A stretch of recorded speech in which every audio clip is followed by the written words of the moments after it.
قربانی کے جانور میں نیت کس طریقے سے کرنی چاہیے اور نیت کا کیا حکم ہے؟ چنانچہ نیت، قربانی صحیح ہونے کے لیے قربانی کی نیت سے جانور خریدنا یا جانور کو ذبح کرتے وقت قربانی کی نیت کرنا یہ ضروری ہے، ورنہ قربانی صحیح نہیں ہوگی اس صورت میں۔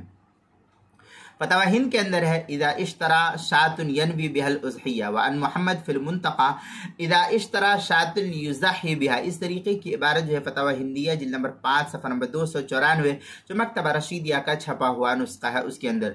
دوسری صورت یہ کہ قربانی کی نیت سے جانور خریدا، اب عین ذبح کے وقت قربانی کرنے والے کو نیت کا خیال نہ رہا تو قربانی ہو جائے گی، کیونکہ اس نے جس وقت جانور خریدا تھا یہی سمجھا جائے گا کہ یہ جو ہے جانور کو قربانی کی نیت سے خرید رہا ہے۔